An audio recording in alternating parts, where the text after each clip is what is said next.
Assalamualaikum dear student. Today we will be discuss about pre-summer homework grade 7 mathematics.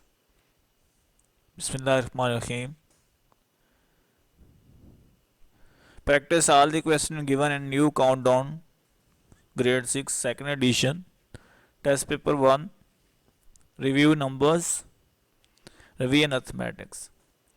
आपको यहाँ पे test paper 1 जो grade 6 के अंदर आप लोग पहले कर चुके हैं उसी का टेस्ट पेपर जो 1 है उसको उस तमाम क्वेश्चंस को आपने करना है। उसके बाद रिवीजन नंबर्स है, नंबर्स के जो रिवीजन्स वाला चैप्टर था उसको आपने करना है। उसके बाद रिवीजन अर्थमेटिक से रिलेटेड जो आपकी रिवीजन है वो आज हम डिस्कस करेंगे। सबसे पहले हम आपके तमाम जो प्रीवियस कंसेप्ट्स हैं जो इन चैप्टर्स के अंदर डील होंगे उनको हम डिस्कस करते हैं।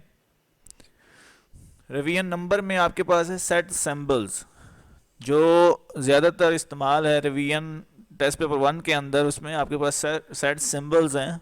सेट सिंबल्स को हम देखते हैं। अब सेट क्या होता है? सेट जो होता है हमारे पास किसी भी एलिमेंट्स का या नंबर का जो वेल नोन होते हैं उनका मजमुआ होता है। A set is a collection of things usually numbered. We can list each element or member of a set inside curly brackets like this. Set जो होता है किसी भी कोई भी चीज़ों का मजमुआ या नंबर्स जो होते हैं या जो नंबर या आपके पास जो थिंग्स होती हैं उनको जब हम ब्रैकेट्स के अंदर लिखते हैं तो उसको हम सेट कहते हैं। यहाँ पे आपको दिखाई गई एग्जांपल एक सेट की जिसमें 3, 6, 9, 91 और उसके ऊपर ट्रिपल डॉट्स लगे गए। 3, 6, 91 जो हैं ये एलिमेंट्स हैं, ये मेंबर हैं, ये एलिमेंट्स ऑफ अ सेट या मेंबर ऑफ अ सेट कहलाते हैं। अब 3 डॉट्स का मतलब ये है कि ये जो हैं ये नंबर जो हैं कंटिन्यूसली इनफिनाइट नंबर है, मीन्स के काउंटिंग जो है जारी है, इसकी कोई लिमिट नहीं है। जहाँ पे हम फिनाइट नंबर होता है कोई लिमिटेड वैल्यू होती है तो वहाँ पे हमारे पास कोई उसका एंडिंग डिजिट्स या एंडिंग नंबर ज़रूर होता है सेट के अंदर। और जिस सेट के अंदर एंडिंग वैल्यू नहीं होती, उसका एंड नहीं हो रहा होता है, आखिरी वैल्यू हमें पता नहीं होती, तो उसमें इस तरह का सेट होता है। नेक्स्ट है common symbol use in set theory. अब सेट थ्योरी के अंदर जो आमतौर के ऊपर हम नंबर्स या सिंबल्स इस्तेमाल कर रहे होते हैं वो क्या है? Symbol save time and space when writing. Symbol से क्या होता है, हमें टाइम की बचत होती है और स्पेस की बचत होती है। Here are the most common set symbols. यहाँ पे हम ज़्यादातर जो सेट सिंबल इस्तेमाल होते हैं उनको डिस्कस करते हैं। In the examples of C equal to 1 2 3 4 and D equal to 3 4 5। अब हमने सेट को सिंबल्स को डिस्कस करना है और C और D को इस्तेमाल करते हुए सेट सिंबल को इन दोनों के दरमियान में हमने इस्तेमाल करके उस एग्जांपल को एक्सप्लेन करना है। सिंबल मीनिंग एग्जांपल, जो हम सिंबल लेंगे मीन के जो हम अलामत लेंगे उस अलामत का मतलब क्या है ये चीज़ हम देखते हैं। और फिर हमने यहाँ पे C और D के जो सेट्स दिए हुए हैं उस अलामत को हमने C और D में इस्तेमाल करके नया एक उसका सेट बनाना है कि C और D को इस्तेमाल करके उसका नया जो सेट बनेगा वो क्या आएगा, वो हमारी एग्जांपल के तौर पे हम इस्तेमाल करते हैं। पहली वैल्यू आपके पास यहाँ पे ब्रैकेट्स दिखाई गई है जिसको ब्रेसेस या ब्रैकेट्स कहा जाता है। इसका मीनिंग क्या है? अब ये सिंबल जो होता है सेट के लिए यूज होता है। Set a collection of element, means के आपके पास कोई भी एलिमेंट्स जो हैं वो नंबर भी हो सकते हैं, थिंग्स भी हो सकती हैं, उनकी जो कलेक्शंस होती है उनका जो मजमुआ होता है वो सेट कहलाता है। अब डेली लाइफ में हमारे पास सेट्स की काफ़ी सारी एग्जांपल आ जाती हैं। हम कहते हैं सेट ऑफ गिलास, set of cups, set of table, set of grocery. ये मुख्तलिफ जो एग्जांपल हैं डेली लाइफ के अंदर हम सेट का इस्तेमाल जब कर रहे होते हैं तो ये सारी चीज़ें जो हैं थिंग्स हैं, तो ये क्या हैं सेट की एग्जांपल है। और इन तमाम चीज़ों का जो मजमुआ होता है उसको हम सेट का नाम दे रहे होते हैं। एग्जांपल में देखते हैं हमारे पास 1 2 3 4, ये एक क्या है सेट की एग्जांपल है। नेक्स्ट आपके पास हो रहा है A यूनियन B। सिंबल जो इस्तेमाल हुआ यहाँ पे यूनियन का सिंबल, दो सेटों के दरमियान ए और बी के दरमियान हम यूनियन का सिंबल इस्तेमाल कर रहे हैं। यूनियन का सिंबल में क्या होता है, यूनियन इन ए और बी आर बोथ। यूनियन का मतलब ये होता है, यहाँ पे हमने सिर्फ प्रीवियस कंसेप्ट को डिस्कस कर रहे हैं, कंप्लीट हम डिफाइन नहीं कर रहे। यूनियन का ये मतलब होता है कि जो एलिमेंट ए के अंदर है या बी के अंदर है या दोनों के अंदर हैं, उन एलिमेंट्स को हमने अरेंजमेंट के साथ, तरतीब के साथ इस्तेमाल करना होगा अपने सेट में। और जो वैल्यू रिपीट हो रही होगी, सपोज हमारे पास यहाँ पे एग्जांपल जो दिखाई गई है आपको, अब हमने ए यूनियन बी को सी और डी को इस्तेमाल करते हुए, सी और डी सेट्स को इस्तेमाल करते हुए ए यूनियन बी शो करना है। अब हमने यहां पे कहा है कि यूनियन के अंदर ए के एलिमेंट्स या बी के एलिमेंट्स या दोनों के एलिमेंट्स को अरेंजमेंट के हिसाब से जब हम लिख रहे होते हैं तो उसको हम union of sets of two sets, means के दो सेट्स का हम यूनियन कह रहे होते हैं। अब सी यूनियन डी जब हम करेंगे, जो वैल्यू रिपीट होगी उसको हमने वन टाइम लिखना होता है यूनियन में, चाहे यूनियन हो रहा हो, इंटरसेक्शन हो रहा हो, तो जो वैल्यू रिपीट होगी उसको हमने वन टाइम लिखना होता है। सेम एलिमेंट को एक दफा हमने काउंट करना होता है, चाहे वो नंबर हो, लेटर हो, कोई भी चीज होती है उसको हम वन टाइम कर रहे होते हैं। सी यूनियन डी जब हम करेंगे, यहां पे आपके पास 1 2 3 4 सी की वैल्यू वैसे ही आ जाएंगी, 3 और 4 सी में भी है और डी में भी है, ये कॉमन टाइम है तो इसको हमने वन टाइम लिखना है। अब जो बाकी बच गई है 5, तो उसको हमने तरतीब अरेंजमेंट के हिसाब से, लास्ट पे 5 आ रहा है तो यूनियन के अंदर तमाम एलिमेंट्स को अरेंजमेंट में हम लिख देते होते हैं। नेक्स्ट सिंबल है हमारे पास ए इंटरसेक्शन बी। अब इंटरसेक्शन क्या मतलब है, यहां पे intersection in both A and B. अब हमने यहां पे एंड का इस्तेमाल किया है, जहां पे एंड का इस्तेमाल होता है कि ए और बी दोनों में जो वैल्यू सेम होंगी, अगर आर इस्तेमाल होता तो वैल्यू सेम है चाहे सेम नहीं है तो हम तमाम वैल्यू को लिख लेते हैं। जहां पे आर का इस्तेमाल होता है, जहां पे एंड का इस्तेमाल हो रहा होता है, मतलब ए और बी इन दोनों के जो मेंबर्स होंगे, इन दोनों में जो चीज कॉमन होगी वो हमारे पास ए इंटरसेक्शन बी कहलाएगा। अब हमने एग्जांपल देखनी है सी और डी। यहां पे ऊपर हमें सी और डी दिखाया गया है, ये यहां पे आपके पास सी की वैल्यू है 1 2 3 4 और डी की वैल्यू आपके पास है 3 4 5। अब हमने देखना है ए और सी और डी के अंदर क्या चीज हमारे पास कॉमन है, सेम टर्म कौन सी है। यहां पे हमारे पास 1 इस सी सेट, सी के अंदर हमारे पास 1 है, डी के अंदर 1 नहीं है, तो ये इसकी सिमिलरिटी नहीं है। तो जो सेम नहीं होंगे वो हमने अपने इंटरसेक्शन सेट के अंदर वैल्यू नहीं लिखनी होती, सेम टर्म्स को हमने लेना होगा। अब यहां पे सी में 2 की वैल्यू है, यहां पे हमारे पास डी में 2 नहीं है, तो ये भी हम अपने सेट में नहीं लिखेंगे। नेक्स्ट हमारे पास 3 है, यहां पे भी 3 है, ये कॉमन टर्म है, तो हम यहां सी इंटरसेक्शन डी में हमारे पास क्या आ गया है 3। 4 है कॉमन टर्म, यहां पे भी 4 है, तो कॉमन टर्म्स जो होंगी सी और डी में वो हमने राइट कर लेनी है। तो सी इंटरसेक्शन डी हमारे पास क्या आ जाएगा 3 और 4। नेक्स्ट है, नेक्स्ट जो है यहां पे हमारे पास सिंबल जो है सबसेट का है, A subset B. A has some और ऑल एलिमेंट्स ऑफ बी। अगर ए के एलिमेंट जो हैं वो बी के भी एलिमेंट हों, ए के तमाम एलिमेंट्स जो हों, ए का एक एलिमेंट या तमाम एलिमेंट्स बी के बी एलिमेंट हों, तो वो आपके पास क्या होते हैं, सबसेट कहला रहे होते हैं उस टर्म का। यहां पे हमारे पास जो है 3 4 5 3 4 5 सबसेट ऑफ डी। डी के सबसेट्स एलिमेंट्स जो हैं वो आपके पास क्या आ रहे हैं 3 4 5 आ रहे हैं। नेक्स्ट है आपके पास प्रॉपर सबसेट। ए प्रॉपर सबसेट है बी प्रॉपर सबसेट। ए है सम एलिमेंट्स ऑफ बी। ए के कुछ जो एलिमेंट्स हैं, कुछ जो नंबर या डिजिट्स या कुछ चीजें जो हैं वो बी के अंदर पाई जाती हैं, तो इस तरह से आपके पास जो जैसे यहाँ पे इस एग्जांपल के अंदर 3 और 5 जो हैं वो प्रॉपर सबसेट हैं डी की वैल्यू के, डी के अंदर। फिर आपके पास है not a subset A, not a subset B, not a subset A is not a subset of B, कि ए का कोई भी एलिमेंट जो है वो बी का सबसेट ना हो। तो यहां पे हमारे पास क्या है, 1 और 6 ऐसे एलिमेंट्स हैं जो सेट सी के जो हैं वो सबसेट नहीं हैं। नेक्स्ट हमारे पास है A superset B, superset A has same elements as B are more.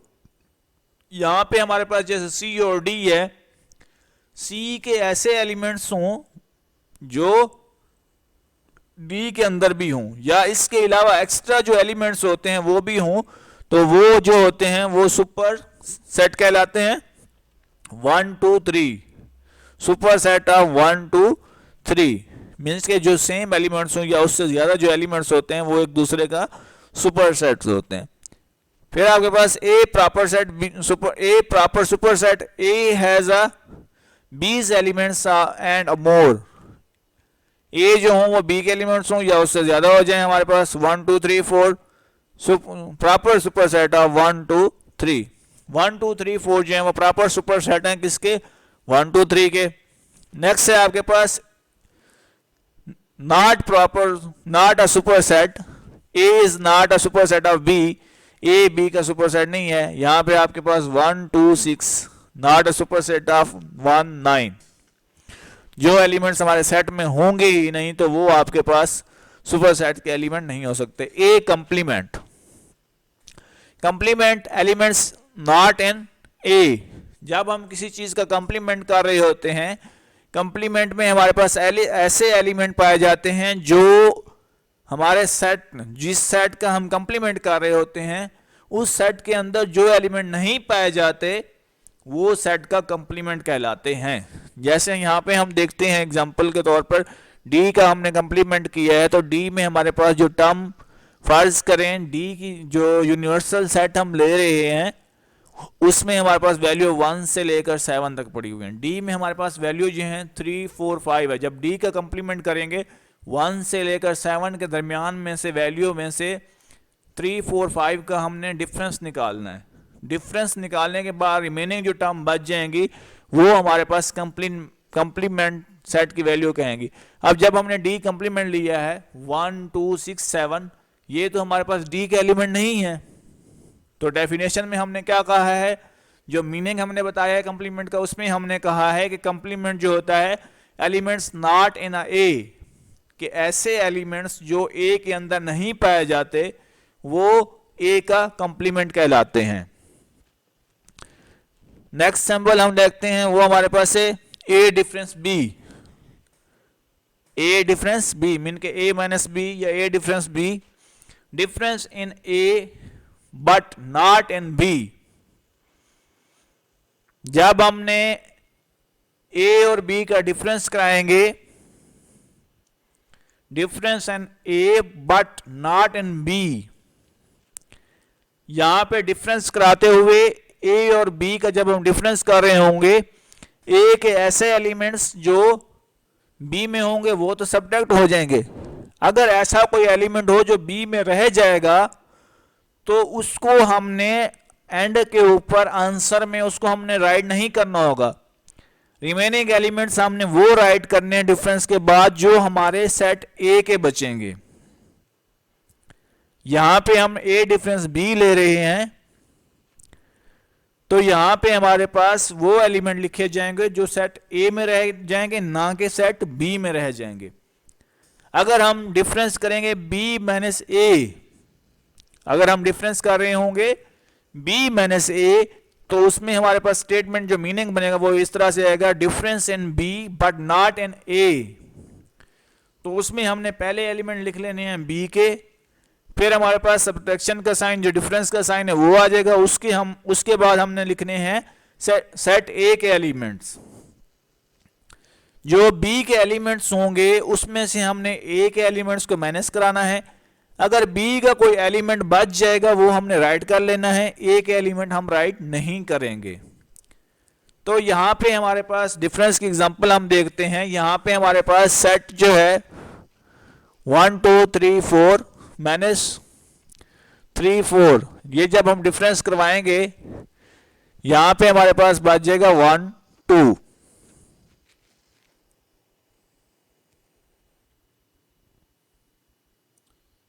Next है हमारे पास A element B. A element of A is an capital A. यहां पे स्मॉल ए जो है वो सेट ए का एलिमेंट्स है। जब कोई भी चीज जो होती है किसी सेट का रुकन होती है या अरकान जब हम कह लेते हैं, अगर एलिमेंट है तो उसके लिए रुकन हम इस्तेमाल करते हैं, अगर एलिमेंट्स है तो वो उस सेट के अरकान कहलाते हैं। ऐसी जो चीज़ किसी सेट के अंदर हम लिख रहे होते हैं, अगर सेट का एलिमेंट होता है तो उसके साथ हमने एलिमेंट का सिंबल लगाना होता है। अब इसकी एग्जांपल हम देखते हैं। एग्जांपल इसकी क्या है, 3 एलिमेंट 1 2 3 4। यहाँ पे हमारे पास 3 जो है वो एलिमेंट है 1 3 1 2 3 4 का, या यहाँ पे हम लिख सकते हैं 3 जो है element of C, capital C भी हम लिख सकते हैं, 3 एलिमेंट ऑफ डी। 3 जो है वो दोनों सेट्स का एलिमेंट है।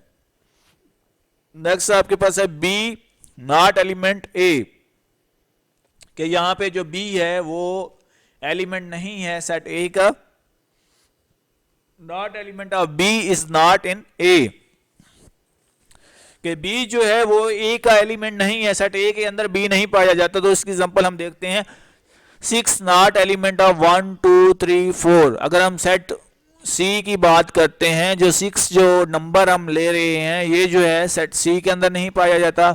अगर हम सेट डी से कंपेयर करते हैं तो 6 सेट बी डी के अंदर भी हमारे पास मौजूद नहीं है। नेक्स्ट सैंपल है हमारे पास 5, जो एम्प्टी सेट को डिनोट कर रहा होता है या नल के लिए इस्तेमाल किया जाता है।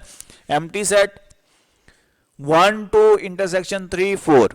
अब हमने इंटरसेक्शन में ये बात बताई थी कि दो सेट्स के दरमियान अगर कोई वैल्यू या कोई नंबर कॉमन आ जाता है, मीन के सेम वैल्यू आ जाती है, तो वो हमारे पास उस सेट का इंटरसेक्शन कहलाती है।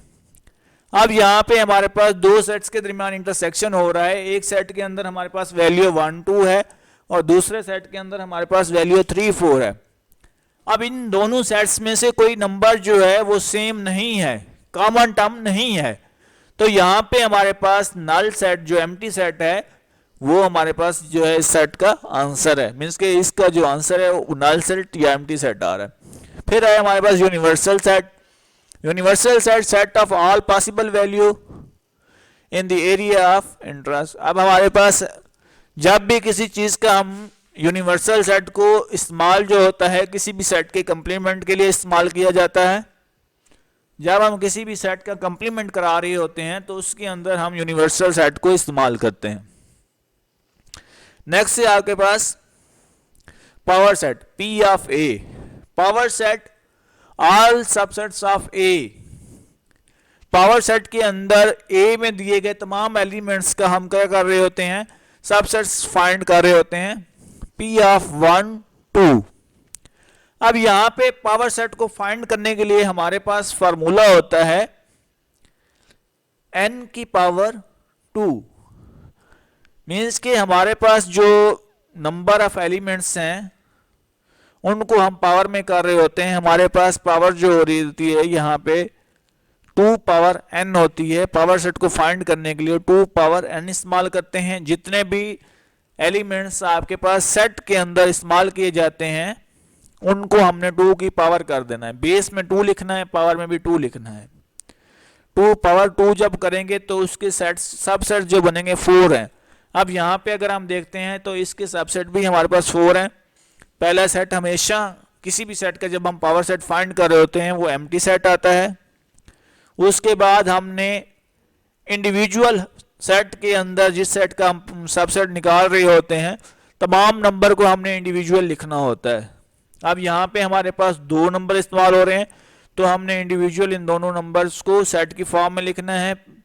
एम्प्टी सेट के बाद 1 फिर 2, फिर हमारे पास नंबर जो होते हैं उनको इंडिविजुअल जब हमारे पास तमाम नंबर के ऊपर प्रोसेस कंप्लीट हो जाता है तो फिर हम नंबर को, पहले नंबर को उसके साथ दूसरा नंबर अटैच कर रहे होते हैं, सेकंड पोजीशन वाला, फर्स्ट प्लेस वाले नंबर के साथ सेकंड प्लेस का नंबर हम ऐड कर रहे होते हैं। तो यहाँ पे हमारे पास जब फर्स्ट सिंगल इंडिविजुअली हमने नंबर सबसेट लिख लिया होता है नंबर्स का, तो फिर हम डबल जब उसके साथ ज्वाइन करा देते हैं तो हम उसको 1 और 2 की फॉर्म में लिख रहे होते हैं। ये हमारे पास सबसेट फाइंड करने का तरीका होता है। इसके बाद है equal set, A equal to B, equality both sets have the same members. दोनों सेट्स के अंदर मेंबर जो हो सेम हो तो वो इक्वल सेट्स होते हैं। जैसे 3 4 5 है या 5 3 4 हो, दोनों के मेंबर्स जो हैं, एलिमेंट्स जो हैं वो एक जैसे होना जरूरी है। इसके बाद आपके पास सच दैट की एग्जाम, सच दैट का सिंबल दिखाया गया है, n such that n greater than 0 equal to 1 2 3। यहाँ पे हमें दिखाया गया सच दैट का दूसरा सिंबल जो है कॉलन होता है, n such that n greater than 0 1 2 3। यहाँ पे आपके पास इनफिनाइट दिखाया गया 1 2 3 को। नेक्स्ट आपके पास है for all, for all x greater than 1 x square greater than x. यहाँ पे फॉर ऑल का सिंबल इस्तेमाल हुआ है, कहा गया है कि एक्स जो है वो ग्रेटर देन 1 है और एक्स स्क्वायर जो है वो ग्रेटर देन एक्स है। नेक्स्ट है हमारे पास set builder form. If a set is described by using a common property of all its elements, it is called as a set builder form। कि किसी भी सेट को कोई कॉमन प्रॉपर्टी जब हम इस्तेमाल करते हुए एलिमेंट्स की वजाहत कर रहे होते हैं तो वो उसकी सेट बिल्डर फॉर्म कहलाती है। एग्जाम्पल हमारे पास है, for example E is equal to 0 plus minus 2 plus minus 4 plus minus 6। E जो है यहां पे हमारे पास इवन नंबर को जाहिर कर रहा है, ई जो है इवन नंबर। अब यहां पे अगर हम देखते हैं 0 हमारे पास इवन है, प्लस माइनस 2 प्लस में हो या माइनस में हो इवन नंबर है, 4 प्लस में हो या माइनस में हो ये भी हमारे पास इवन नंबर है, 6 प्लस में हो या माइनस में हो ये भी हमारे पास इवन नंबर है। अब यहां पे हमारे पास जो इवन नंबर दिए गए हैं ये इनफिनाइट हैं। This set is in builder form can be written as. अब इस सेट को हम बिल्डर फॉर्म में, जो सेट की बिल्डर फॉर्म है रिप्रेजेंटेशन की के सेट को हम 3 तरीकों से रिप्रेजेंट करते हैं, जिसमें हमारे पास डिस्क्रिप्टिव फॉर्म होती है, सेट बिल्डर फॉर्म होती है और टेबुलर फॉर्म होती है। सेट बिल्डर फॉर्म में सेट को किस तरह से हम लिखते हैं, यहाँ पे ई इक्वल टू, जो ई आपके पास इवन नंबर के लिए सेट को हमेशा हम कैपिटल लेटर से डिनोट करते हैं, ई इक्वल टू एक्स। अब यहाँ पे जो ये साइन इस्तेमाल किया गया है इसको हमने कहा था कि ये जो सिंबल है ये सच दैट के लिए। अब हम इसको इस तरह से पढ़ेंगे, x such that X is an even number, कि यहाँ पे एक्स सच दैट एक्स के जो एलिमेंट्स हैं वो इवन नंबर के एलिमेंट्स हैं, इवन नंबर हैं। Tabular form, if we list all elements of a set within the braces and separate each elements by using a comma, it is called the tabular or raster form। Set के तमाम जो elements हैं ये members हैं, set के जो अरकान हैं उनको ब्रैकेट्स में और कामे की मदद से अलहदा करके जो लिखने का तरीका होता है उसको टेबुलर फॉर्म या रास्टर फॉर्म भी कहा जाता है सेट की। एग्जाम्पल हमारे पास है, यहाँ पे जो सेट बिल्डर फॉर्म है, सेट बिल्डर फॉर्म में से यहाँ पे हमारे पास ये सेट बिल्डर फॉर्म है ना। अब इस फॉर्म से रिवर्स फॉर्म में अगर हम देखते हैं, यहाँ पे हमने डेफिनेशन में कहा है कि if we list all elements of set within braces and separate each element by using comma, it is called tabular और रास्टर फॉर्म। अब यहाँ पे हमारे पास ये जो एग्जांपल आपको शो की गई है, यहाँ पे इस एग्जांपल को अगर हम देखते हैं, ये जो एग्जांपल हमने शो की है इसको मैंने हाईलाइट कर दिया है। इस एग्जांपल को अगर हम कंपैरिजन करें तो ये हमारे पास इस नोटेशन में सेट बिल्डर फॉर्म में लिखी गई है। अकॉर्डिंग टू डेफिनेशन में हमने कहा है कि सेट के एलिमेंट्स को किस फॉर्म में हम लिखते हैं, ब्रेसेस के अंदर, और हम हर एलिमेंट को सेपरेट कर रहे होते हैं कामा लगा के। अगर हम इस एग्जांपल पे गौर करते हैं, a equal to 0 plus minus 2 फिर कामा प्लस माइनस 4 फिर हमारे पास कामा प्लस माइनस 6। अब यहाँ पे अगर हम इन चीजों को गौर से देखते हैं तो यहाँ पे हमारे पास जितने भी एलिमेंट्स हैं ये हमारे पास सेट की tabular form, this set in tabular form can be written as, this set in set tabular form can be written as. ये जो सेट है टेबुलर फॉर्म में हम इसको किस तरह से राइट करते हैं, अभी हमने एग्जांपल ऊपर वाले डिस्कस किए हैं। तो यहाँ पे हमारे पास e इक्वल टू 0 फिर हमने कामा प्लस माइनस 2 0 प्लस माइनस 4 कामा प्लस माइनस 6, इस तरह से इनफिनाइट नंबर हमारे पास जाते रहेंगे। ये हमारे पास सेट की टेबुलर फॉर्म होती है। टेस्ट पेपर पार्ट 1, अब ये जो हमने तमाम कंसेप्ट आपसे डील किए हैं ये आपको हेल्प आउट करेंगे टेस्ट नंबर 1 को सॉल्व करने के अंदर। आपने तवज्जो के साथ तमाम कंसेप्ट्स को एक दफ़ा देखना है, उसके बाद आप लोगों ने अपना टेस्ट पेपर 1 जो है उसको आपने सॉल्व करना है। टेस्ट पेपर 1 को आपने एहतियात के साथ सॉल्व करना है। टेस्ट नंबर 1 का क्वेश्चन नंबर 1 आपको दिया गया है, write the following using set builder notation. Set builder notation का कंसेप्ट हमने अभी डील किया है, तो आपने यहाँ पे दिए गए तमाम सेट्स को सेट बिल्डर नोटेशन के अंदर तहरीर करना है। क्वेश्चन नंबर 2 आपको दिया गया, write state whether the following are true और फॉल्स। यहाँ पे आपको मुख्तलिफ किस्म की स्टेटमेंट्स दी गई हैं, उसके अंदर एलिमेंट्स इस्तेमाल किए गए हैं जिसमें सबसेट का एलिमेंट है, एलिमेंट का सिंबल दिया गया है, इक्वल का सिंबल दिया गया है, सच दैट का सिंबल है। तो इन सेट्स को आपने एहतियात से देखना है और इसमें से बताना है कौन सी स्टेटमेंट ट्रू है और कौन सी फॉल्स है।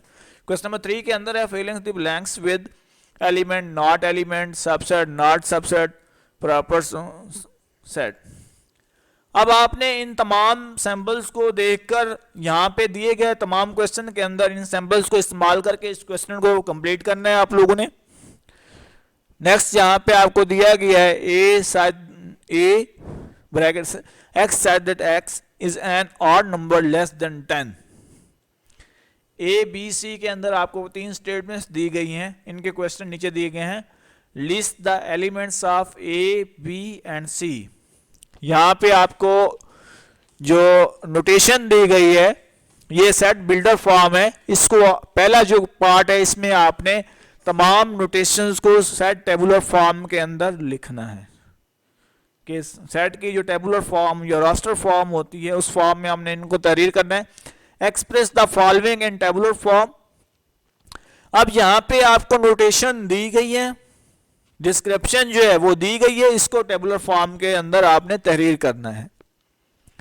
नेक्स्ट क्वेश्चन है आपके पास, find the pair of equivalent sets in the following cases. यहाँ पे नीचे आपके पास 3 केस डील किए गए हैं, तमाम 3 केसों को आपने देखना है कि इक्विवेलेंस, हमने इक्वल सेट को डिस्कस किया था, इसमें से कौन सा ऐसा सेट है जो आपस में एक दूसरे के साथ मैच कर रहा होगा एलिमेंट्स के हिसाब से, तो वो हमारा इक्विवेलेंट सेट होगा।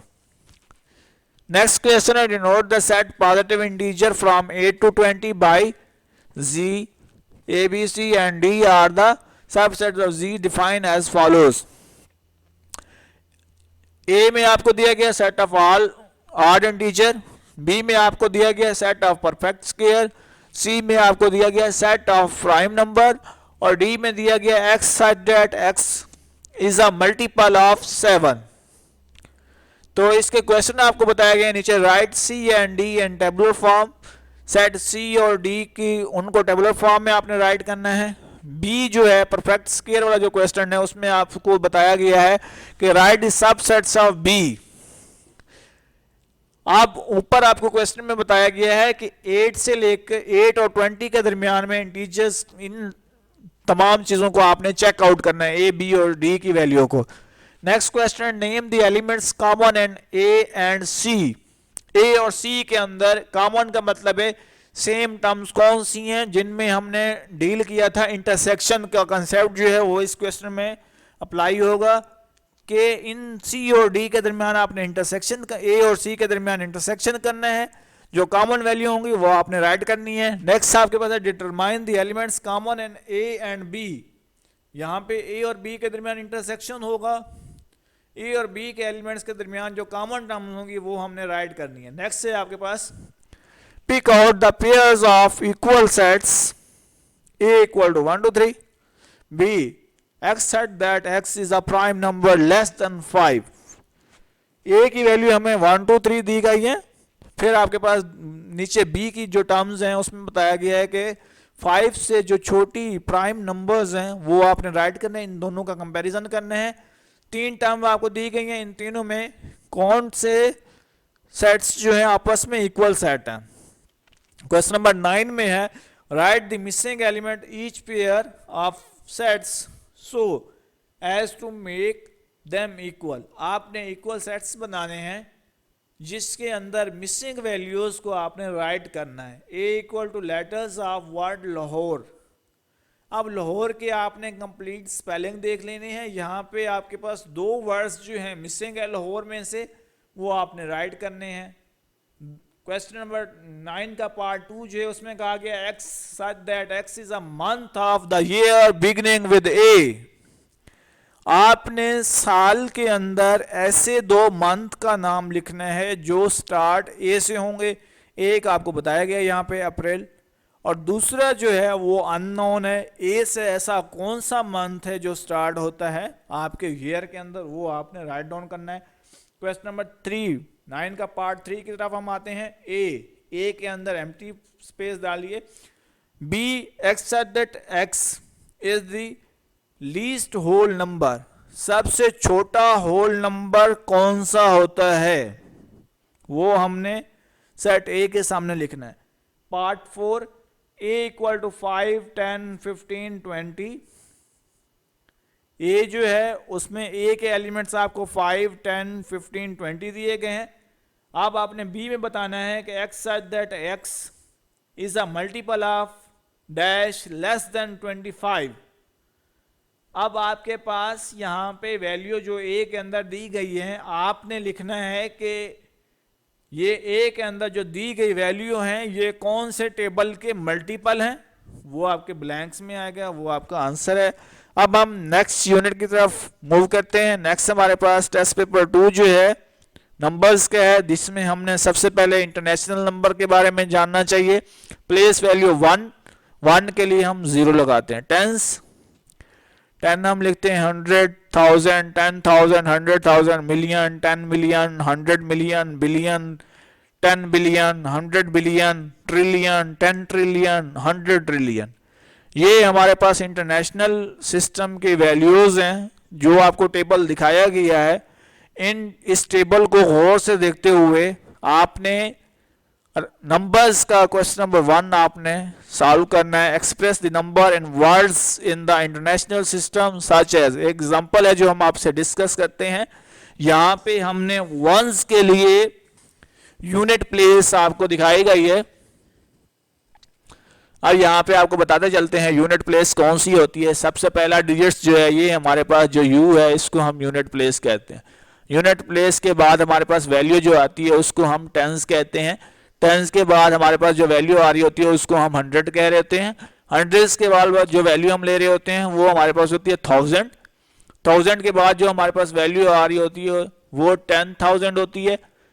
10,000 के बाद जो वैल्यू हम ले रहे होते हैं प्लेस वैल्यू वो 100,000 है। 100,000 के बाद हमारे पास मिलियन आ जाता है। मिलियन के बाद हमारे पास जो वैल्यू है वो 10 मिलियन है।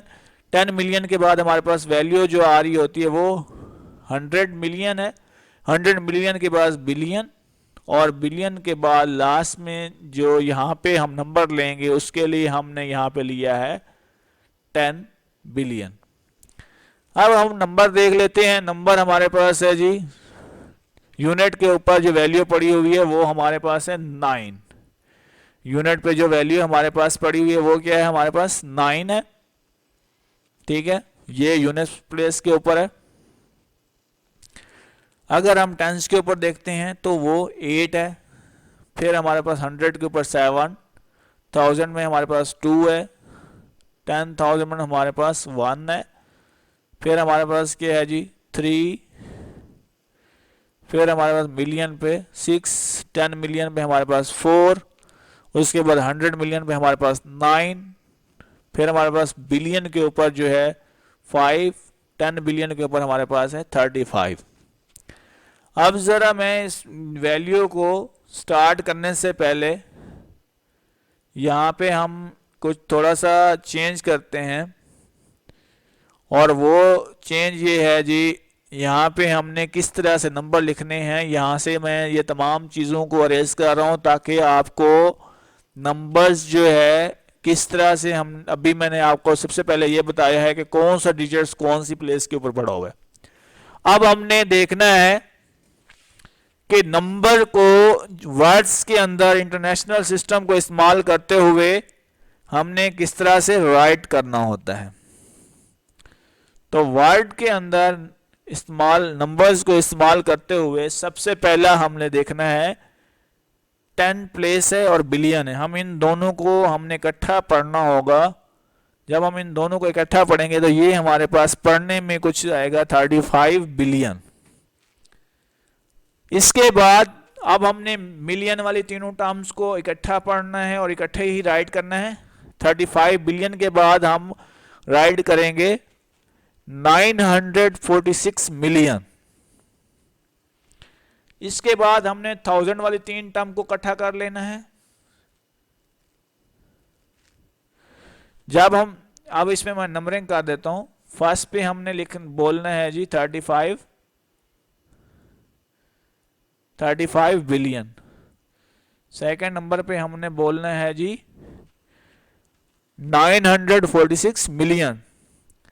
थर्ड नंबर पे हमने 1000 वाली वैल्यू को बोलना है, वो हमारे पास है जी 312,000। फोर्थ पे हमने बोलनी है जी 100 में 700 पड़ा हुआ है, लास्ट में यूनिट और 10 को मिला के हमने तीनों टर्म को बोलना होता है। ये फोर्थ प्लेस है, इसको बोलना है फोर्थ पे।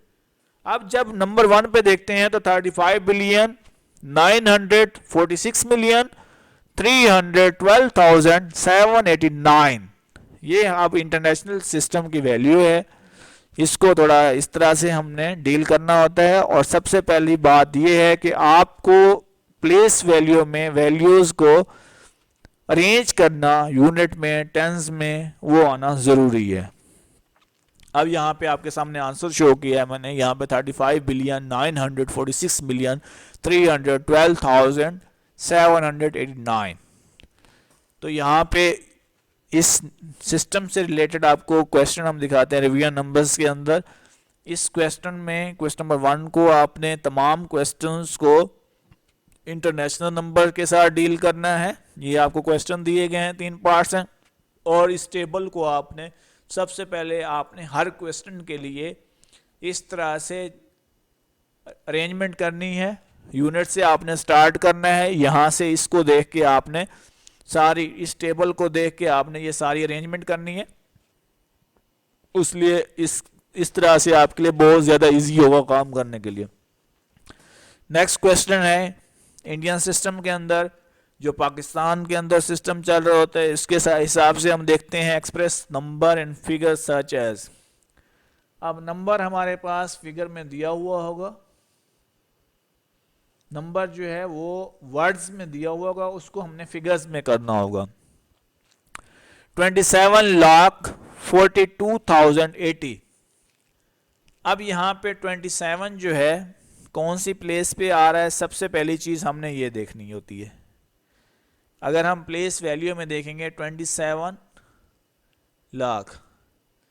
अब यहाँ टेबल में हमारे पास 27 लाख जो है वो 10 प्लेस पे आ रहा है, ठीक है। फिर आपके पास 42,000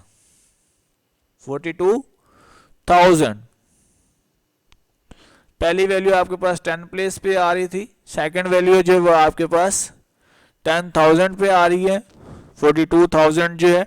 उसके बाद आ रहे 80 जो है वो आपके पास 10 प्लेस में आ रही है। यहाँ पे हंड्रेड्स का हमारे पास कोई भी नंबर नहीं है। तो यहाँ पे अब हम इसका आंसर देखते हैं ज़रा अपनी स्क्रीन के ऊपर। आंसर हमारा क्या आता है जी।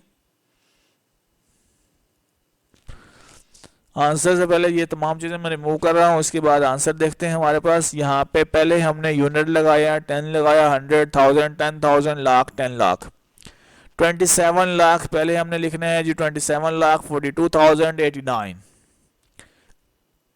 इस कंसेप्ट को देखते हुए आपने ये तमाम क्वेश्चन जो हैं सॉल्व करने हैं।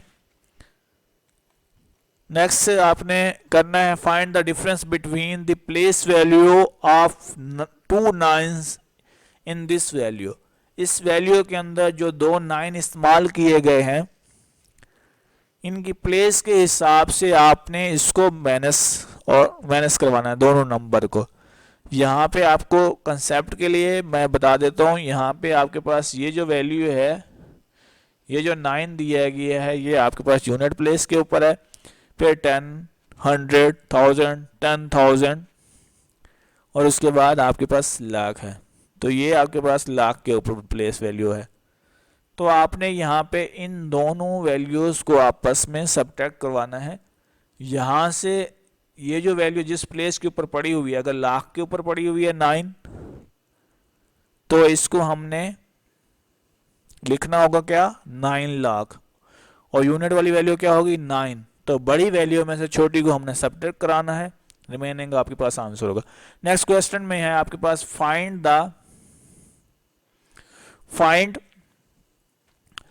The difference between smallest and largest number form with the digits. यहाँ पे आपके पास पहले में दिया गया 1 2 3 4, दूसरे में दिया गया 2 3 4 0।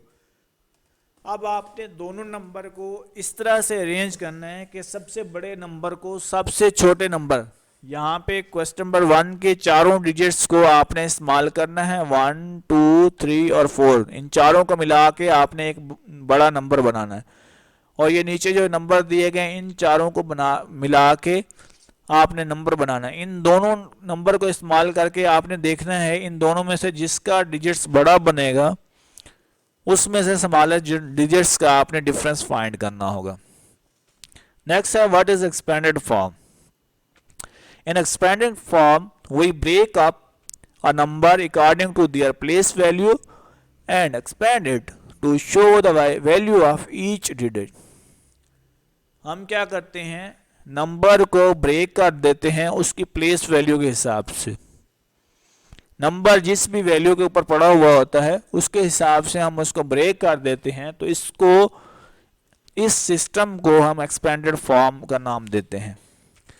For example the expanded form of 943 is given. यहाँ पे हमारे पास जो ये बॉक्स दिखाए गए हैं, ये एक बॉक्स जो है वो 100 का है, तो 9 बॉक्स जो है वो कितने को हो जाएंगे, 900। यहाँ पे एक जो ब्लॉक है वो 10 का है, एक जो यहाँ पे ब्लॉक दिखाया गया है वो 10 का है। तो 4 ब्लॉक को अगर हम 10 से लेते हैं तो वो कितने ब्लॉक हो जाएंगे, 40। और ये हमारे पास 3 ब्लॉक्स हैं, एक ब्लॉक 1 का है, 3 को अगर हम 1 से मल्टीप्लाई करा देते हैं तो वो 3 बन जाएगा। 9 को अगर 100 से कराते हैं तो हमारे पास 900 प्लस 40 प्लस 3, अगर हम इन तीनों को ऐड अप करते हैं तो वो हमारे पास 943 बन जाएगा। 900 410 3 1s। एक्सपेंडेड फॉर्म में हमारे पास इस तरह से आएगा। ये वैल्यू सबसे पहले हमने यूनिट प्लेस की वैल्यू लिखी 3, 4 जो है कौन सी प्लेस पे, 10 प्लेस पे है, तो 4 को 10 से मल्टीप्लाई करा के हमने लिख दिया 40। 9 100 प्लेस के ऊपर है तो 9 को हम 100 से मल्टीप्लाई कराएंगे तो 900 हमारे पास आ जाएगा। एक्सपेंडेड फॉर्म के लिए एक और कंसेप्ट भी आपसे डील कर लेते हैं। 6 यूनिट प्लेस के ऊपर है, 8 10 प्लेस के ऊपर है, 100 के ऊपर 2 है, 1000 के ऊपर 7 है, 10,000 के ऊपर 4, 100,000 के ऊपर 1, मिलियन के ऊपर 3 है। वैल्यू जो होती है आपके पास राइट से लेफ्ट इंक्रीज कर रही होती है, लेफ्ट टू राइट डिक्रीज कर रही होती है। नेक्स्ट आपके पास एग्जांपल डील करते हैं। नंबर आपको दिया गया 7286। अब जब इसको एक्सपेंडेड फॉर्म करेंगे, यहाँ पे 7000 के ऊपर मौजूद है, 7 को 1000 से मल्टीप्लाई करेंगे तो 7000 हमने यहाँ पे राइट किया है। 2 को 100 से मल्टीप्लाई कराएंगे तो 200 आएगा। 8 को 10 से कराएंगे 80। 6 जो है यूनिट प्लेस के ऊपर है, 6 को 1 से हम कराएंगे तो यहाँ पे हमारे पास 6 1 6 आ जाएगा। तो ये हमारे पास 7286 की एक्सपेंडेड फॉर्म है। यहाँ पे आपके पास क्वेश्चन डील किया गया, question number 5, right the following number in expanded notation. ये नंबर जो दिए गए हैं इनको एक्सपेंडेड फॉर्म में आपने लिखना है। Next question, right the corresponding of each following in standard form. अब यहाँ पे ये जो फॉर्म दी गई है रिवर्स, इस फॉर्म में जब हम नंबर को लिख रहे होते हैं ये स्टैंडर्ड फॉर्म होती है, अगर हम इस फॉर्म में लिख रहे होते हैं ये एक्सपेंडेड फॉर्म होती है। अब एक्सपेंडेड फॉर्म से स्टैंडर्ड फॉर्म में नंबर्स को लिखना है, जो ये प्लेस वैल्यू दी गई है उस प्लेस के ऊपर इन नंबर्स को हम लिख देंगे। बाकी हमारे पास नंबर का डाटा इस फॉर्म में जब हम लाएंगे ये स्टैंडर्ड फॉर्म होती है और ये किसी भी नंबर की एक्सपेंडेड फॉर्म कहलाती है। Question number 7, determine the difference between the largest 4 digits and the smallest of the 6 digit. सबसे छोटे 6 डिजिट्स का नंबर और 4 डिजिट्स का सबसे बड़ा नंबर, इन दोनों के दरमियान हमने डिफरेंस करवाना है।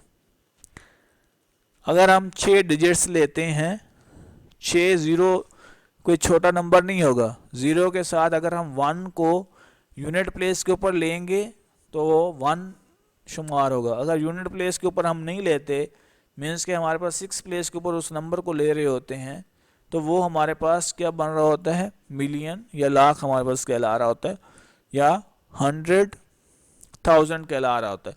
तो आपने 6 डिजिट लार्जेस्ट वैल्यू को, स्मॉलेस्ट वैल्यू को, लार्जेस्ट 4 डिजिट लार्जेस्ट वैल्यू में से सब्ट्रैक्ट करवा देना है। नेक्स्ट है, calculate the sum of all possible 2 digits number using digits 3 और 4। 3 और 4 के ऐसे डिजिट्स जिसमें 3 और 4 का इस्तेमाल हो, उनको ऐड करके आपने उसका आंसर फाइंड आउट करना है। Determine the sum of all number that can be form with the digits 1 2 3 each digits occurring only once in a number. आपने 1 2 3 के नंबर्स को नंबर्स से अरेंज करके पॉसिबल नंबर जितने बनते होंगे वो बनाने हैं। वो बनाने के बाद आपने तमाम नंबर्स का सम करा देना है, मीन्स के तमाम नंबर को ऐड करा देना है। Question number 10, find the sum of all numbers that can be form with the digits 3 and 4 and 0, repetition of the digits being not allowed। अब आपने 3 4 और 0 को इस्तेमाल करके नंबर क्रिएट करने हैं। जब अब आपके पास नंबर क्रिएट हो जाएंगे तो उन नंबर का आपने सम कर लेना है। Find the number divisible among following. यहाँ पे आपके पास नंबर दिए गए हैं, आपने ऐसा नंबर फाइंड करना है जो 4 से डिवाइड होता होगा। क्वेश्चन नंबर 12 में, determine the number divisible by 3 among the following. दिए गए नंबरों में से आपने ऐसा नंबर फाइंड आउट करना है जो 3 से डिविजिबल होगा, में जो 3 से डिवाइड होता है वो नंबर आपने बताना है। Prime factor, the process of expressing a number as the product of its prime factor is known as prime factorization। Prime factor जो होता है किसी भी नंबर का, जब हम प्रोडक्ट्स करा रहे होते हैं, उसके फैक्टर फाइंड करके उनका प्रोडक्ट करा रहे होते हैं, जो वो प्रोडक्ट होता है उसको हम प्राइम फैक्टराइजेशन का नाम दे रहे होते हैं। 3969 का जब हम प्रोडक्ट ले रहे होते हैं, ये हमारे पास इसकी प्राइम फैक्टराइजेशन की गई है, ये इसके फैक्टर हमने बनाए हैं यहाँ पे, और ये उसके प्राइम फैक्टर आपको शो किए गए हैं। प्राइम फैक्टर में हम वो नंबर ले रहे होते हैं, नंबर को हमने रिपीट नहीं करना होता। यहाँ पे हमारे पास इस क्वेश्चन के प्राइम फैक्टर हमने पेयर की शक्ल में आपको दिखाए हैं कि नंबर रिपीट नहीं होगा। 3 डबल है, पेयर है ना, तो ये 1 टाइम हमने लेना होगा। 3 × 7, ये इसके प्राइम फैक्टर है। Determine the prime factor of 12, express 210 as the product of prime number. अब यहाँ पे आपने 12 के प्राइम फैक्टर फाइंड करने और 2 10 का प्रोडक्ट फाइंड करना है कि इसके प्राइम फैक्टर आपके पास क्या है। नेक्स्ट एग्जांपल आपसे डील हुई है यहाँ पे the HCF and LCM of a two number are 33 and 13,860 respectively. If one of the numbers is 693, find the other. यहाँ पे कहा गया है कि आपके पास दो नंबर हैं, उनका एचसीएफ और एलसीएम दिया गया है। अब यहाँ पे हमारे पास एग्जांपल के अंदर जो चीज पहले डील हो रही है एचसीएफ है। वी नो दैट एचसीएफ, यहाँ पे हमारे पास एचसीएफ है, एचसीएफ इक्वल टू 33, फिर एंड आ गया। इसके बाद हमारे पास दूसरी वैल्यू क्या थी, एलसीएम है, LCM equal to 13,860। First number 693, second number unknown है, तो उसके आगे हमने क्वेश्चन मार्क डाल देना। फार्मूला हमारे पास है first number multiply second number equal to HCF multiply LCM. अब जो फाइंड करना है उस नंबर को हमने लेफ्ट साइड पे लिखना है, जो दूसरा नंबर है उसको अगर मल्टीप्लाई हो रहा है डिवाइड कराएंगे, अगर डिवाइड हो रहा होगा मल्टीप्लाई कराएंगे, अगर नंबर लेफ्ट साइड के ऊपर प्लस हो रहा होगा तो राइट साइड पे माइनस होगा, अगर लेफ्ट साइड पे नंबर माइनस हो रहा होगा तो राइट साइड पे नंबर प्लस होगा। अब हमने इन तमाम ये जो फार्मूला बन गया HCF multiply LCM divide by first number, तो इसमें हमने क्या करनी है, इनकी वैल्यू पुट कर देनी है। वैल्यू पुट कराने के बाद जब हम कटिंग करवाएंगे तो हमारे पास आंसर जो है वो 660 आएगा। अब इससे रिलेटेड आपको नंबर के अंदर क्वेश्चन दिया गया है जिसमें आपने सेकंड नंबर फाइंड करना है, तो वो हम क्वेश्चन देख लेते हैं। क्वेश्चन है the HCF and LCM of two number 8 and 504 respectively. One of the number is 722. Determine the other number. Same इसी तरह से हमने आपसे एग्जांपल डील की है, तो आप एग्जांपल को देखते हुए ये अपना क्वेश्चन खुद डील कर सकते हैं, खुद सॉल्व कर सकते हैं। अगर आपको कोई मसला पेश है तो आप हमसे रब्ता कर सकते हैं। Determine the largest 4 digits number divisible by 18, 25, 35. आपने ऐसे कोई 4 नंबर लेने हैं जो 18, 25 और 35 के टेबल से डिवाइड होते हों। Find the smallest 5 digits number divisible by each of the 16, 24, 30। आपने कोई से 5 डिजिट का नंबर लेना है जो छोटे से छोटा होगा और वो मल्टीपल मीन्स के डिवाइड होता हो 16 से, 24 से और 30 से। नेक्स्ट क्वेश्चन आपके पास choose the correct answer of the each. यहाँ पे आपके पास एमसीक्यू दिए गए, इनमें से आपने करेक्ट आंसर को चूज करना है। नेक्स्ट हमारे पास है arithmetics, revision of arithmetic. 2 cars cover a certain distance in 2 hours 30 minutes and 2 hours 15 minutes। सबसे पहले हमने आवर्स को मिनट के अंदर कन्वर्ट करना है। पूरा जो टाइम दिया गया है इसको मिनट्स में कन्वर्ट करके हमने 2 कार्स के दरमियान रेशो फाइंड कर देनी है। जो टाइम आवर्स में दिया गया उसको हमने मिनट में कन्वर्ट करना है।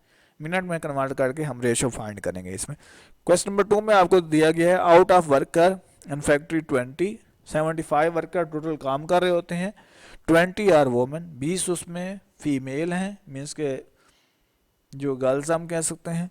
Determine the ratio of the male to female worker in the factory.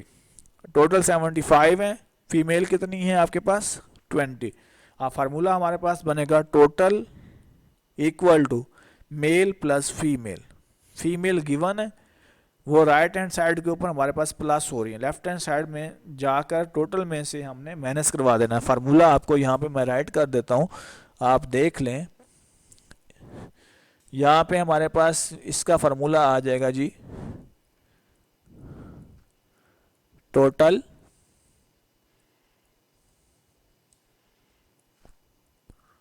Equal to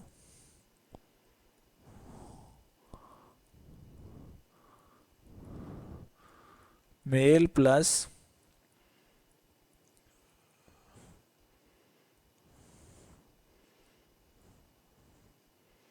female. अब यहाँ पे हमारे पास मेल प्लस फीमेल फार्मूला आ गया है। अब यहाँ पे जो चीज़ ऐड हो रही है उसको हमने दूसरी साइड पे जाके सब्ट्रैक्ट कर लेना है। जब हम उसको सब्ट्रैक्ट करेंगे तो हमारे पास हमें मेल की जो स्ट्रेंथ होगी वो पता चल जाएगी। नेक्स्ट क्वेश्चन आपको दिया गया 3, सेम ये भी इसी तरह से डील होना है। टोटल में से 276 को माइनस करवाना है, जो रिमेनिंग बच जाएंगी उसकी आपने रेशियो फाइंड करनी होगी जिसकी रेशियो पूछी गई है। टोटल में से 276 को माइनस करवाना, टोटल आपके पास 318 है। जो आंसर आएगा उसकी रेशियो करनी है 276 के साथ आपने। क्वेश्चन नंबर 4 है, in city all the houses are either 3 or 4 story. The ratio of the number of the 3-story building to 4-story building is 5:3. If the total number of the building is 488, find the number of 4-story building. अब ये ratio हमने इस तरह से find करनी है कि उसने कहा है कि आपके पास 3 मंजिला और 4 मंजिला के मकानात हैं जिसकी रेशियो जो है वो 5:3 बन रही है। टोटल मकानात की तादाद जो है वो आपके पास 488 है। तो आपने उसको बताना है कि आपके पास 3 स्टोरी 4 मंजिला जो हैं वो कितनी ऐसी बिल्डिंग्स हैं, जो कितनी ऐसी इमारत हैं जिनमें आपके पास 4 मंजिला हैं। तो सबसे पहले रेशियो में जो गिवन वैल्यू है आपने टोटल बिल्डिंग लिखनी है। Total building equal to 488, total जो स्टोरी है बिल्डिंग्स है। उसके बाद total story is equal to जो रेशियो में आपको पास टर्म्स दिखाई गई हैं 5 और 3, इन दोनों को आपने ऐड कर लेना है। इन दोनों को ऐड करने के बाद जो आंसर आएगा उसको आपने टोटल से डिवाइड करा लेना है। 488 डिवाइड बाई 8 करेंगे, जो आंसर आएगा उसको आपने रेशियो की वैल्यू के साथ अलग-अलग मल्टीप्लाई करा देना है 5 और 3 के साथ। तो आपका क्वेश्चन आपके पास सॉल्व हो जाएगा और आपके पास 4 स्टोरीज की रेशियो आ जाएगी। नेक्स्ट आपके पास है, a lorry covers distance 100 km 2 hours 30 minutes, a car runs speed 55 km per hour. Determine the ratio of their speeds. अब इन स्पीड्स के दरमियान हमने रेशियो फाइंड करनी है। सबसे पहले हमने क्या करना है, जो टाइम है उसको मिनट में कन्वर्ट कर लेंगे। टाइम को मिनट में कन्वर्ट करने के बाद हमने कार और ट्रक की जो रेशियो है कि 1 मिनट के अंदर ट्रक कितने किलोमीटर कर रहा है और कार कितने किलोमीटर कर रहा है, दोनों की रेशियो का हमने कंपैरिजन करना है। सबसे पहले हमने दोनों के टाइम को मिनट के अंदर कन्वर्ट करना है। जो डिस्टेंस दोनों का दिया होगा, पहले दोनों की डिस्टेंस की, ट्रक की डिस्टेंस और टाइम की अलहदा हमने रेशियो फाइंड करनी है। फिर कार के डिस्टेंस और टाइम की रेशियो हमने फाइंड करनी है। जब दोनों की रेशियो फाइंड हो जाएंगी, एंड के ऊपर हमने दोनों की जो स्पीड है या रेशियो आ रही है पर मिनट कितने किलोमीटर तय कर रहे हैं, तो उसको हमने कंपैरिजन कर लेना है। इसके बाद ये हमारा क्वेश्चन जो है सॉल्व हो जाएगा। नेक्स्ट क्वेश्चन है, the monthly income of the mister Jameel is 80,000 and the monthly income of mister Suhail is 75,000. They both have expenses of 55,000 per month. Find the ratio of their saving. अब आपने क्या करना है, यहां पे जो टोटल इनकम है उसमें से उसकी जो एक्सपेंस है उसको हमने सब्ट्रैक्ट करा लेना है। जब हम टोटल में से एक्सपेंस माइनस कर देंगे, बाकी उसकी क्या बचेगी, सेविंग। सेविंग का फार्मूला हमारे पास है टोटल इनकम माइनस एक्सपेंसेस। जो रिमेनिंग बचेगा वो क्या होगी, सेविंग होगी। तो दोनों की सेविंग्स हमने फाइंड कर लेनी है और उन दोनों की सेविंग्स के दरमियान हमने रेशियो फाइंड करनी है। नेक्स्ट क्वेश्चन है, determine which of the two ratio 3:5 and 5:8 is a greater ratio. अब यहां पे हमें रेशियो दिखाई गई हैं, इनमें से हमने चेक करना है कौन सी रेशियो बड़ी है। दोनों रेशियो को हमने सेम डिजिट से मल्टीप्लाई करा देना है।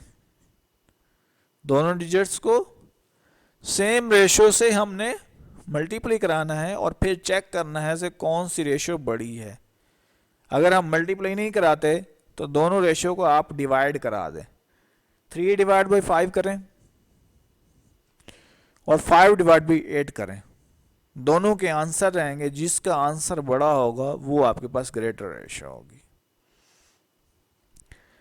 नेक्स्ट आपके पास है the ratio of the dimension of the rectangle piece of a cloth 8:5 if it breadth is 1.25 metre find its length. अब आपके पास ब्रेड दी गई है और ऊपर रेक्टेंगल की रेशियो आपके पास क्लॉथ की डायमेंशन दिखाई गई 8:5। लेंथ हमेशा जो होती है वो ज्यादा होती है, लेंथ हमेशा क्या होती है, ज्यादा होती है। अब यहां पे हमारे पास ज्यादा रेशियो के अंदर ज्यादा जो नंबर होगा वो हमारी लेंथ है, जो स्मॉल नंबर है वो हमारी पास क्या है, हमारी ब्रेड्थ है। और यहाँ पे हमें उसने कहा है कि ब्रेड जो है वो 1.25 है, लेंथ हमने फाइंड करनी है। 1.25 को हमने 5 से डिवाइड करना है, जो आंसर आएगा उसको हमने 8 से मल्टीप्लाई कराना है। जब हम 8 से मल्टीप्लाई कराएंगे तो हमारे पास हमारी लेंथ आ जाएगी। Are the number 3, 4, 6 and 9 as a proportion. क्या हमारे पास 3, 4, 6, 9 ये प्रोपोर्शन की वैल्यू है? अगर हैं तो यस लिख दें, अगर नहीं है तो इसके आगे आपने नो राइट कर देना। नेक्स्ट एग्जांपल आपके पास है यहाँ पे if A:B equal to 1:3 and B:C equal to 2:3 then find A:C। The ratio are A:B equal to 1:3, B:C equal to 2:5. We can see that B is the common member, so अब दोनों ratio के अंदर B जो है वो क्या है, common term है। A:B:C। अब 3 टर्म्स आपके पास दिखाई गई हैं। पहले हमने A:B की वैल्यू 1:3 लिखनी है, उसके बाद 2:5 लिखनी है। 1 और 2 आपस में मल्टीप्लाई होंगे। यहाँ पे आपके पास 1 और 2 आपस में मल्टीप्लाई हो गए, आंसर A के नीचे हम राइट करेंगे, यहाँ पे 2 आ रहा है। फिर सेंटर वाली रेशियोज आपस में मल्टीप्लाई होंगे, 2:3 6 आ जाएगा। फिर लास्ट में आपके पास क्या है, C B, ये रेशियो और ये रेशियो आपस में मल्टीप्लाई होंगे, यहाँ पे हमारे पास 15 आ जाएगा। अब यहाँ पे हमारे पास तीनों टर्म्स की रेशियो आ गई है, A की 2 है, B 6 है और C 15 है। जो हमें रिक्वायर्ड रेशियो होगी वो हम यहाँ से लिख लेंगे। Thus A:B C equal to 2:6:15. From the above we can observe that the value of A:2C B 15. So A:C equal to 2:15. अब यहाँ पे आपके पास एग्जांपल दी गई है A:B equal to 3:4 and B:C equal to 2:3. Find A:C. Same इसी तरह से जैसे आपको एग्जांपल हमने सिखाई है, इसी तरह से आपने इस क्वेश्चन को सॉल्व करना है और उसमें A:C फाइंड आउट करना। अब पर आप यहाँ पे मीन और एक्सट्रीम का थोड़ा सा क्वेश्चन दिया गया है, डील कर लेते हैं मीन और extreme. In proportion the second and third element called mean of proportion and the first and fourth element called extreme proportion such that A:B proportion C:D। अब यहाँ पे सेंटर वाले दोनों जो हैं B:C, ये हमारे पास सेकंड और थर्ड है। सेकंड और थर्ड मीन कहलाते हैं, फर्स्ट और फोर्थ जो हैं वो आपके पास एक्सट्रीम कहलाते हैं प्रोपोर्शन में। If second and third element of proportion have the same value such as A:B proportion B:C, here B is called mean proportion। जो सेंटर में आएगा, सेकंड और थर्ड पे आएगा तो उसको हम मीन प्रोपोर्शन कहेंगे। एक्सट्रीम कौन सी होंगे, फर्स्ट और फोर्थ प्लेस के ऊपर जो नंबर आ रहे होंगे या जो एलिमेंट्स आ रहे होंगे, कोई भी अल्फाबेट्स हम ले रहे हैं, वो आपके पास एक्सट्रीम प्रोपोर्शन कहलाते हैं। One ratio is proportional to the other ratio if and only if। अब फार्मूला है हमारे पास, product of mean equal to product of extreme. Mean का प्रोडक्ट जो होता है वो इक्वल होता है एक्सट्रीम के प्रोडक्ट के। The fourth element of a proportion known as the fourth proportion in proportion A:B proportion C:D, D is called the fourth proportion of A, B and C. जो fourth number के ऊपर elements पड़ा होगा उसको हम अपने proportion के अंदर फोर्थ प्रपोर्शन कहते हैं. A relation in which one quantity increases or decreases in the same proportion by increasing or decreasing the other quantity is called the direct proportion. किसी भी रिलेशनशिप के अंदर हमारे पास कोई भी क्वांटिटी बढ़ रही हो या कम हो रही हो हमारे प्रोपोर्शन में, या कोई क्वांटिटी दूसरी क्वांटिटी जो होती है वो बढ़ रही हो या कम भी बेशी आ रही हो, तो उसको हम डायरेक्ट प्रोपोर्शन कहते हैं. मीन्स के एक दूसरे के डायरेक्ट काम जो हो रहा होता है, अगर एक चीज़ बढ़ेगी उसके साथ दूसरी बढ़ेगी, अगर एक कम होगी तो दूसरी कम होगी, तो इस प्रोपोर्शन को हम डायरेक्ट प्रोपोर्शन कहते हैं. A relation in which one quantity increases in the same proportion by decreasing the other quantity vice versa called inverse proportion. अगर आपके पास एक चीज बढ़ने से दूसरी चीज कम हो जाती है, एक चीज कम होने से दूसरी चीज बढ़ जाती है, तो इसको हम कहते हैं इनवर्स प्रोपोर्शन. अब यहाँ पे आपके पास क्वेश्चन दिए गए हैं जिसमें आपके पास पहला 11वां क्वेश्चन है. In a certain proportion the extreme 2 and 15, extreme की वैल्यू 2 and 15 है. If the smaller of the mean is 5 find the other mean. अब यहाँ पे मीन वैल्यू जो है 5 दी गई है, दूसरी मीन वैल्यू क्या होगी वो हमने फाइंड करनी है. तो आपने यहाँ पे एक्सट्रीम वैल्यू के आपको 2 और 15 बताई गई हैं. एक्सट्रीम वैल्यू आपके पास कौन सी प्लेसेस होती हैं वो अभी हमने आपको बताया है. आपने 2 और 15 को एक्सट्रीम के ऊपर लिखना है. उसके बाद मीन की वैल्यू 5 है, दूसरी मीन जो अननोन है उसकी जगह आपने x ले लेना है, a लेना है, b ले लेना है, और इसको कंप्लीट आपने प्रॉपर फार्मूला को इस्तेमाल करते हुए आपने सॉल्व करना है. आगे फार्मूले में हमने दूसरे स्टेप में कहा था कि आपके पास जो प्रोडक्ट ऑफ मीन है वो प्रोडक्ट ऑफ एक्सट्रीम के इक्वल होता है. उस फार्मूले को इस्तेमाल करते हुए आपने क्वेश्चन नंबर 11 और 12 को सॉल्व करना है.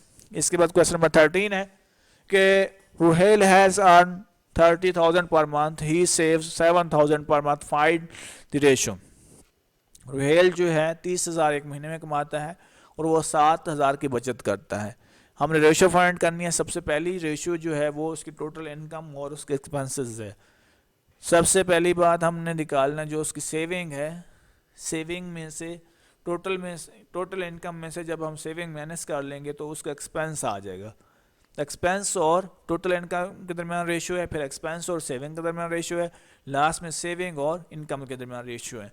तो ये हमारे पास क्वेश्चन है. नेक्स्ट क्वेश्चन है डिवाइड अप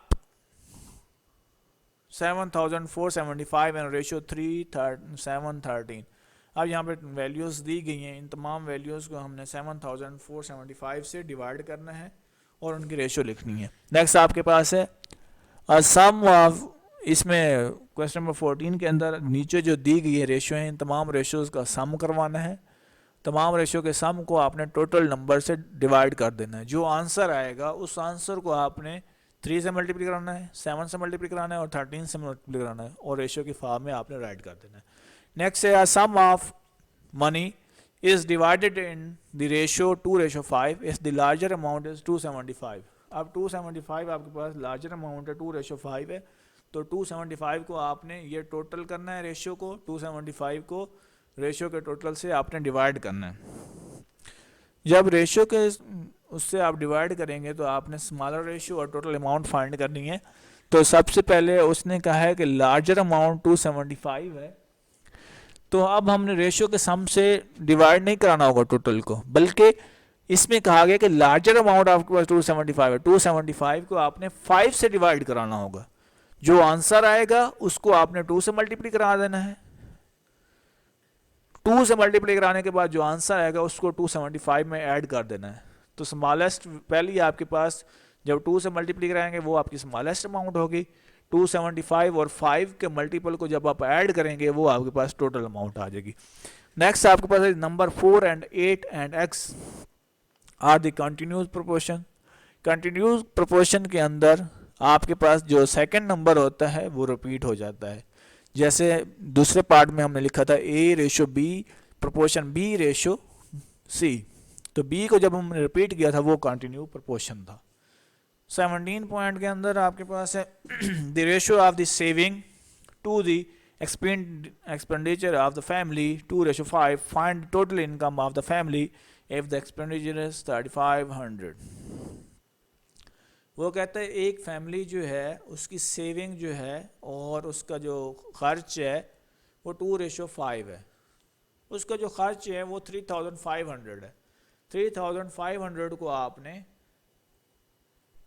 5 से डिवाइड करना है, जो आंसर आएगा उसको आपने 2 से मल्टीप्लाई करा देना है, फिर इसकी रेशियो आपने लिख देनी है। टोटल जो उसकी इनकम होगी वो कितनी है। टोटल इनकम जब आप 2 से मल्टीप्लाई कराएंगे 30 जो एक्सपेंडिचर उसके अखराजात हैं उसको और टोटल को ऐड करेंगे, जो उसकी सेविंग होगी तो उसकी टोटल अर्निंग हमारे पास सामने आ जाएगी। Next question 18, the ratio of the orange juice lemonade in the drink 3:5 determine. ये सेम आपके पास क्वेश्चन नंबर 17 से लेकर आपके पास 23 तक क्वेश्चन इसी तरह से होने, सेम पैटर्न है। आपने रेशियो फाइंड करनी है। क्वेश्चन नंबर 24, जो स्मॉलेस्ट वैल्यू है उसको आपने ऊपर लेना है और लोएस्ट वैल्यू को जो ग्रेटर वैल्यू है उसको उससे आपने डिवाइड करा देना है और उसको मल्टीप्लाई करवा देना है 100 से। स्मॉलेस्ट वैल्यू को ग्रेटर वैल्यू से हम डिवाइड कराएंगे, परसेंटेज के लिए मल्टीप्लाई करा देंगे 100 से। क्वेश्चन नंबर 26 में आपने परसेंटेज निकालनी है। यहाँ पे 2.3% ऑफ 200 का 2.3% आपने फाइंड करना है। 200 का 2.3% कितना होगा ये आपने फाइंड करके बताना है। इसी तरह से नीचे और भी आपको परसेंटेजेस दी गई हैं, ये आपने खुद ही करना है। अगर आपको कोई मसला आता है तो आप लोगों ने हमसे रब्ता कर लेना है। Question number 27, in 2012 price of the certain variety of rice was 90 पर kg. In 2016 price of became 120 per kg. Determine the percentage rate increase. अब आपने टोटल कास्ट जो है वो 120 है 2016 के अंदर, उसमें से प्रीवियस कास्ट को माइनस करना है। जो आपके पास आंसर आ जाएगा उस आंसर को आपने उसकी परसेंटेज आपने बता देनी है। टोटल कितने परसेंट जो है वो इंक्रीमेंट हुआ है या कितने परसेंट इंक्रीज हुआ है। अब आप हमें इजाज़त देती है। अल्लाह हाफिज़, जज़ाकुमुल्लाह। ख्याल से कीजिए। अगर आपको कोई मसला आता है आप लोग स्कूल के नंबर के ऊपर हम लोगों से रब्ता कर सकते हैं। जज़ाकल्लाह। अस्सलाम वालेकुम।